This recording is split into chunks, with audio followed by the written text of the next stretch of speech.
Oke, jadi ini adalah mata kuliah metodologi penelitian dan penulisan ilmiah seperti tulisannya itu ya. Dan ini sekarang sedang ditawarkan semester genap ini bla bla bla bla bla bla. Bisa Anda baca sendiri ya. Mungkin untuk yang belum pernah ketemu saya di kelas, perkenalkan nama saya Laksmita Rahadianti, biasa dipanggil Bu Laksmita atau Bu Mia juga boleh. Nah, jadi selanjutnya mungkin saya disclaimer ya, mungkin yang tadi saya sudah sempat sebut juga, bidang keahlian saya ada di ilmu komputer, di pengolahan citra dan computer vision. Jadi kalau memang ada contoh-contoh atau konteks-konteks yang akan saya berikan akan terbatas pada bidang yang saya ketahui itu. Jadi mungkin untuk di bidang-bidang lain Anda semua yang justru bisa bantuin saya. Oke, kenapa nggak jalan? Jalan, oke. Oke, saya mah nggak punya slide yang tulisannya banyak teori-teori. Slide saya mah propaganda. Saya bilang, research is fun. Siapa yang tidak setuju dengan saya? Silahkan. Ini bisa raise hand nggak? Saya nggak tahu nih akun Zoom saya cukup canggih atau enggak buat raise hand atau enggak, saya nggak tahu. Nggak bisa kali ya? Kalau gitu di chat aja kalau emang nggak bisa. Siapa yang tidak setuju dengan saya? Boleh, silahkan. Atau yang setuju banget juga boleh. Di-share dong pendapatnya di dalam chat. Menurut saya, research is fun. Ada yang mau menanggapi? Saya tunggu ya di chat. Sambil ngopi-ngopi pagi, silahkan.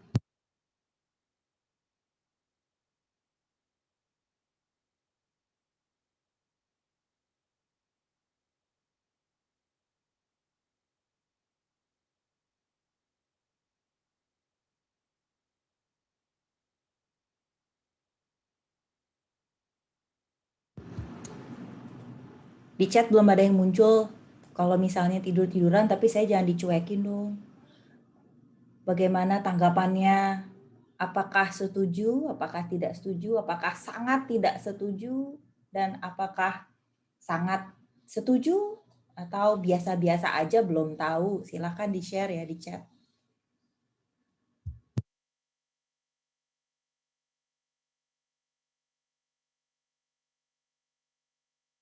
Kata Dipta, menarik kalau suka topiknya. Oke. Kalau topiknya menarik, mungkin menyenangkan.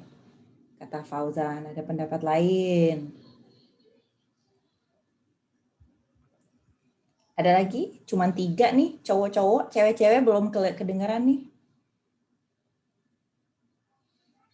Saya belum lihat ada jawaban dari cewek-cewek.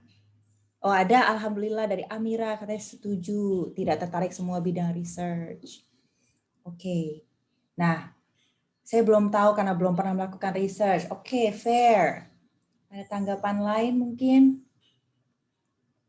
Oke, saya belum pernah melakukan research katanya. Oke, jadi saya mau memberikan motivasi seperti ini di awal karena saya tahu saya juga pada tahun X ya dahulu kala saya juga pernah ngambil kuliah MPPI. Banyak yang bilang ini kuliahnya kurang menarik dan segala macam. Saya ingin memberi propaganda nih. Sebetulnya justru menurut saya harusnya paling menarik karena Anda bisa mengerjakan apa yang menarik untuk Anda. Kalimat kedua yang saya tulis di slide ini adalah what interests you. Nah, anak-anak yang ada di gambar ini yang interest dia adalah main lompat-lompat. Research yang Anda lakukan itu pastinya tergantung dengan apa yang Anda lakukan. Misalnya yang suka kayak saya memang suka tentang image processing, misalkan buat saya research itu menyenangkan karena apa? There are rules, but there are no rules. Artinya sekarang sih saya udah lulus sekolah ya, jadi nggak ada yang nyuruh-nyuruh saya ngerjain yang mana. Jadi saya bisa pilih apa yang mau saya kerjakan, apa sih yang saya pengen tahu lebih lanjut gitu, apa sih yang ingin saya pelajari gitu. Sama seperti kalau saya mulai membimbing mahasiswa skripsi, saya pertama kali tanya, kamu mau belajar apa? Karena seberapa saya arahkan sekalipun, kalau dia suka, pasti dia akan cari sendiri informasinya, dia akan cari sendiri referensinya, dan seterusnya. Jadi tolong jangan di judgment dulu ya, nggak menarik nih, apaan sih riset, ribet, harus nulis segala macam. Seperti itu, jangan. Tolong berangkatlah dengan mindset research is fun seperti anak-anak yang ada di slide ini. Jadi berangkatlah dengan itu, semoga semuanya dapat mengikuti kelas ini dengan lebih fun dan juga lebih open-minded. Terus saya mau tanggapi nih, banyak yang bilang di chat katanya belum pernah melakukan research. Oke, kalau Gilbert udah pakai tanda kutip nih, katanya saya belum pernah melakukan research yang beneran. Oke, fair. Emang beneran tuh kayak apa? Research yang beneran kayak apa? Kalau research yang bohongan kayak apa? Nah, kalau ada yang bilang belum pernah melakukan research, saya yakin Anda belum sadar aja bahwa yang Anda lakukan itu adalah research. Jadi, kita mau tahu deh, emangnya apa sih research itu? Oke, ini saya ngambil dari BRP ya, panjang, lalalalala. Anda bisa baca sendiri di silabus dan BRP kelas. Coba saya kasih waktu mungkin kurang lebih 2 menit ya untuk membaca dan memahami dan melihat keyword apa yang keluar di sini.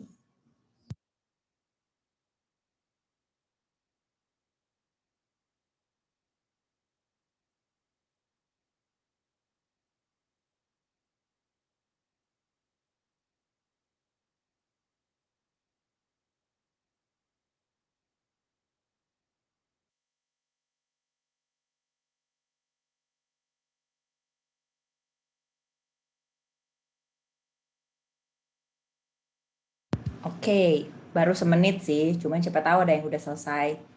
Ada ini enggak, ada kata-kata yang menurut Anda penting enggak di list ini? Ini ada di silabus ya, dan ada di BRP yang sudah dipublish juga di Scale, cuman saya juga nggak tahu, biasanya belum ada yang baca kan.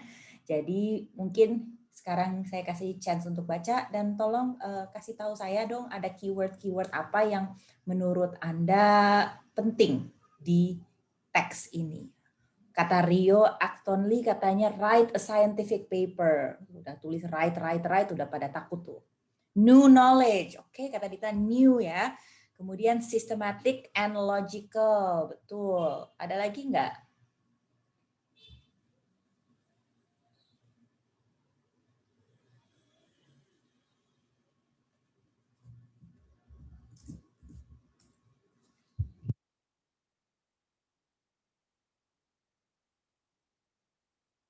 Oke, kata Mahardika ada juga scientifically, how to conduct research. Oke, masih ada lagi nggak?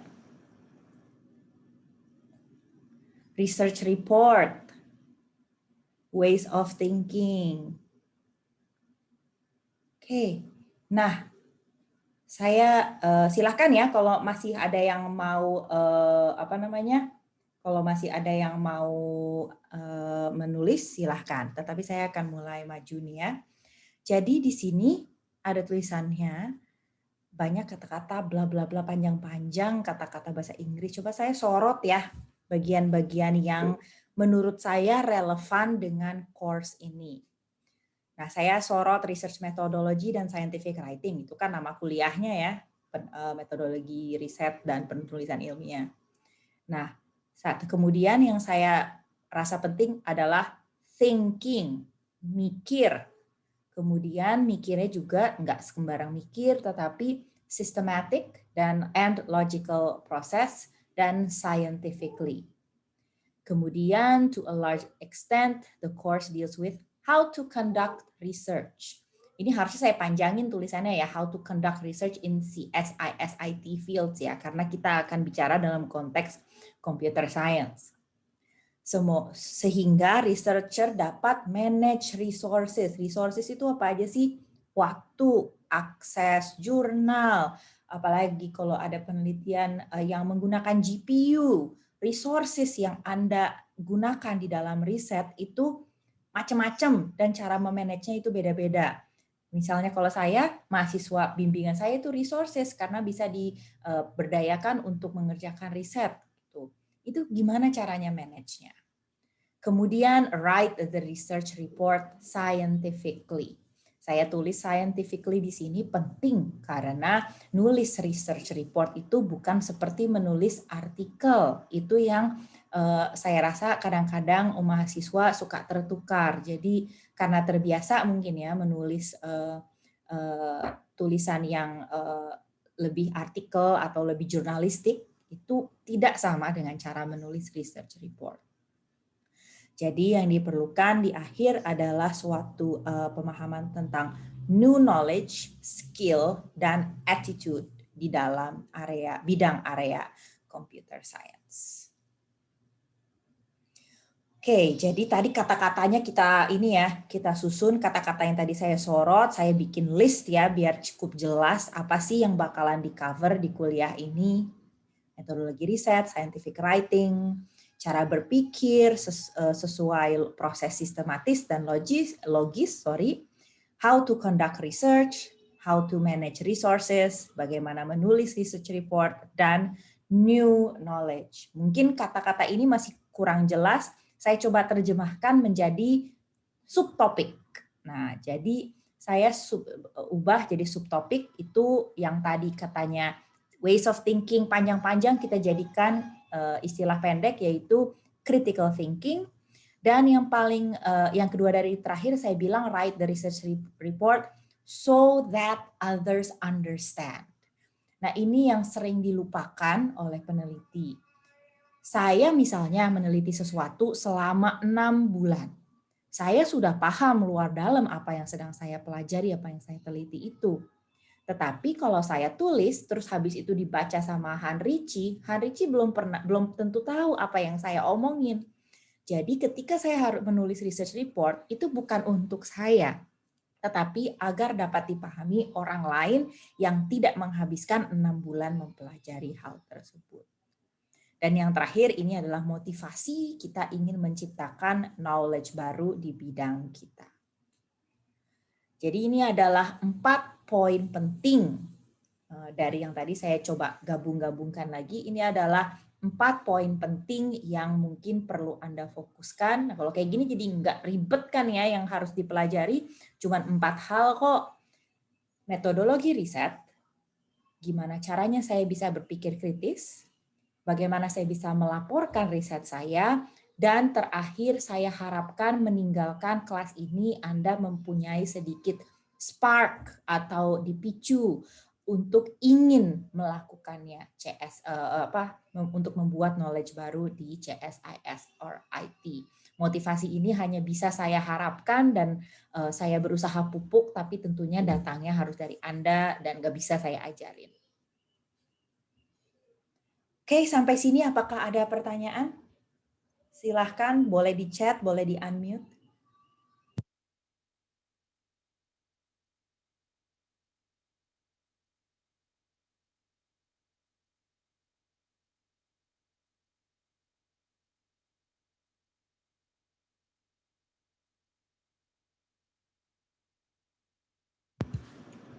Bener nih nggak ada pertanyaan? Oke, belum ada pertanyaan ya?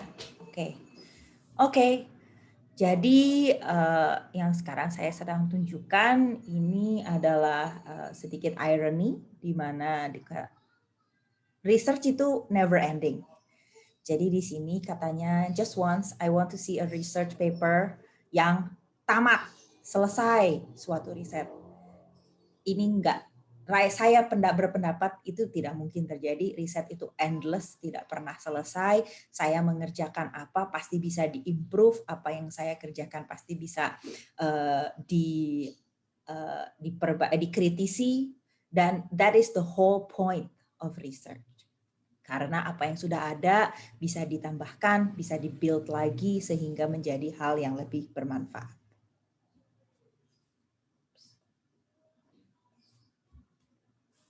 Oke, sekarang teknis ya. Tentang course ini, main portalnya tentunya Scalapage untuk MPPI. Di Scalapage tersebut, Anda semua mungkin sudah join. Kalau udah bisa join Zoom ini, berarti udah join di Scala tersebut. Scalapage ini adalah Scalapage yang sama untuk semua kelas.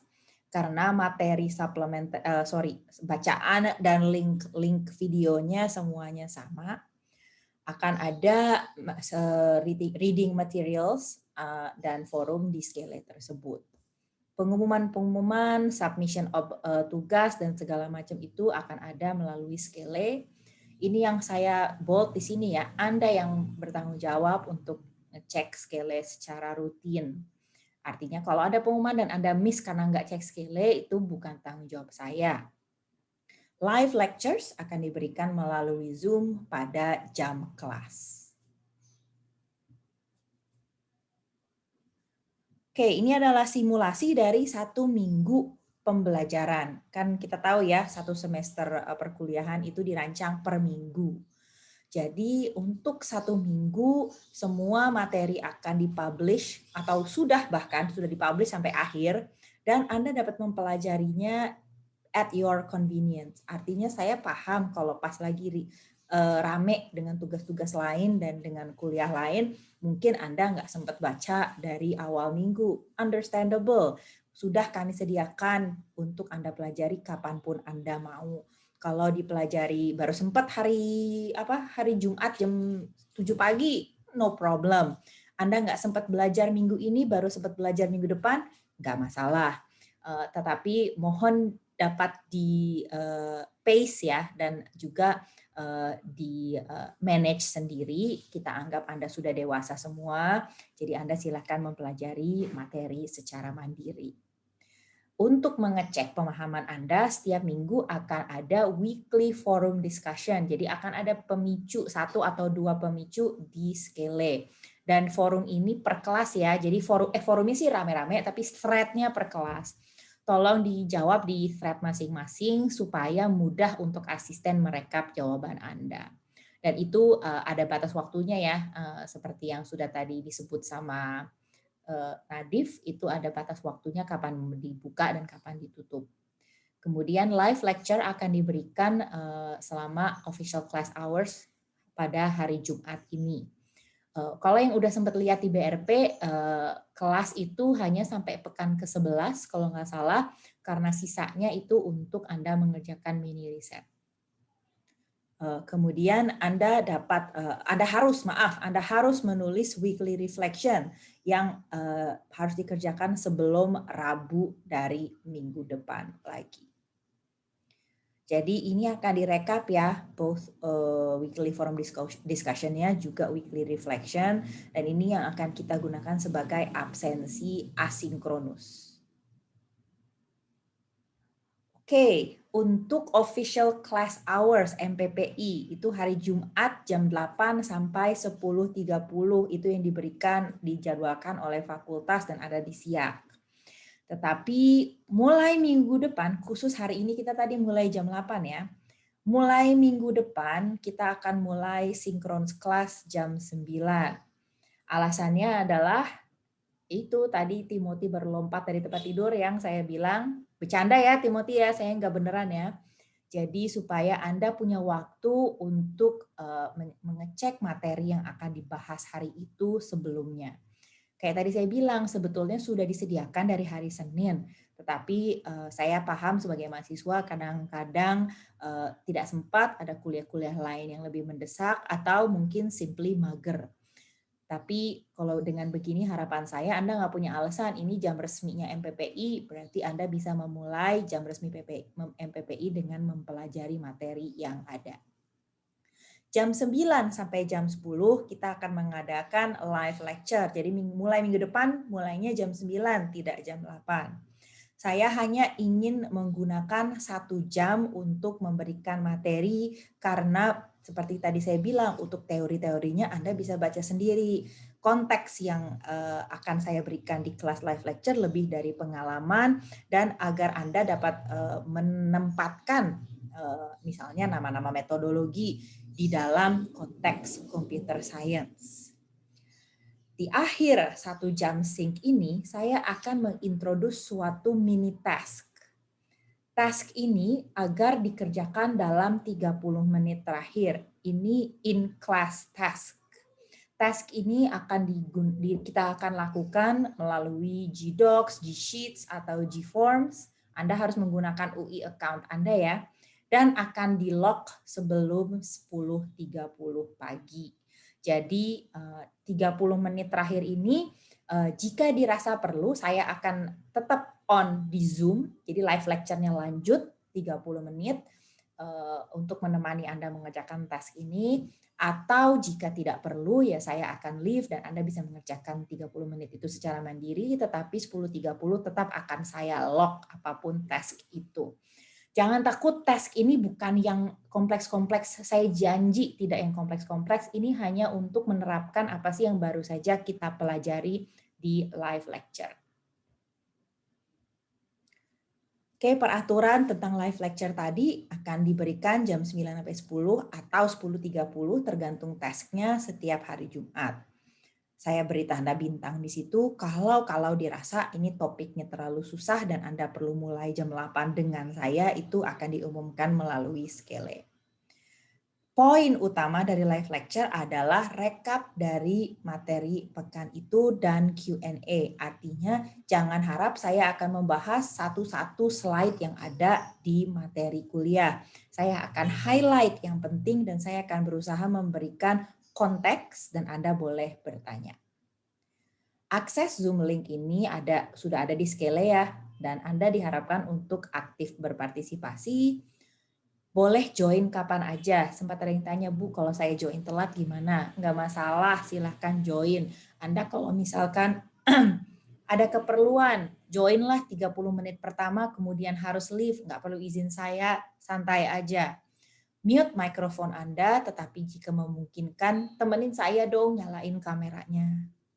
Nah, saya bilang boleh join kapan aja ya, tetapi saya bisa mengambil presensi di waktu kapan saja. Jadi kalau saya lagi ingat di awal, saya bisa ngabsen di awal.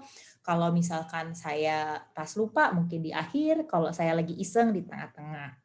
Dan presensi ini bisa lewat Zoom atau bisa juga melalui task yang saya berikan di akhir kelas. Nah, ini assignment-nya, detail dari masing-masing assignment ada di BRP lengkap ya, di Skele.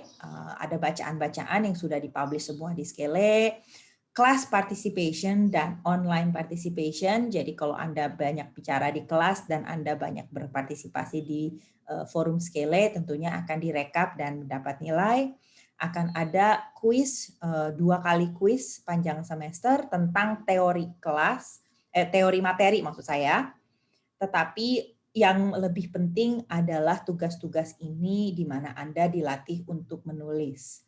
Saya tekankan apa yang perlu ditulis ini semua terserah Anda topiknya, sehingga harapan saya lebih menyenangkan buat kalian semua. Ini ya yang mungkin ditunggu-tunggu sama semuanya, ini adalah evaluasinya untuk nilai akhir. Saya tekankan bahwa mini research ini wajib dikerjakan, artinya syarat lulus. Jadi tidak mungkin ada mahasiswa yang mengerjakan partisipasinya lengkap, kuisnya lengkap, tugas paragraf, tugas kritik paper, kritik review papernya lengkap dan sempurna semua. Teorinya dia udah dapat 60%, bisa lulus C dong ya. Tidak boleh, karena jika Anda tidak mengumpulkan mini riset, Anda akan otomatis tidak lulus kuliah ini. Di dalam mini research ini ada beberapa komponen, bisa dilihat nanti di sini. Kita akan bahas detail mini research ini minggu depan. Tapi saya ingatkan bahwa ada peer review, dan peer review ini akan digunakan sebagai pembobot nilai dalam satu kelompok. Jadi jangan harapannya dengan ini tidak ada yang free rider, karena teman-temannya bisa menilai sesuai dengan kontribusi masing-masing anggota kelompok. Jangan khawatir tentang mini research, ada slide-nya sendiri yang akan kita bahas ketika dirilis minggu depan. Oke, ini adalah peraturan khusus kelas D. Jadi ini mungkin tidak berlaku di kelas lain. Jadi yang pertama ada saya menerapkan cold call di dalam kelas ini, artinya saya bisa manggil siapa saja dalam durasi live lecture untuk berdiskusi. Terutama kalau nggak ada yang menawarkan diri ya, saya bisa panggil aja siapa. Jika Anda tidak menjawab ketika dipanggil, Anda akan diasumsikan tidak hadir. Kemudian saya ingin menggunakan kelas MPPI ini untuk mempromosikan atau meng-urge penggunaan latex. Latex nanti kita akan bahas, saya sudah menyiapkan materi tambahan untuk latex ini, dan di latex ini Anda dapat karena dengan menggunakan latex ini jadinya Anda dapat mengumpulkan assignment dalam 2 cara.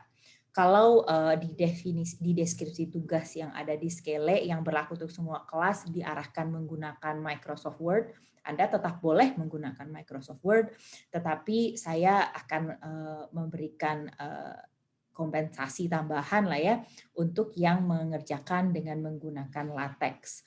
Untuk membuktikan penggunaan latex, Anda mengumpulkan dalam bentuk PDF dan text files yang bersesuaian.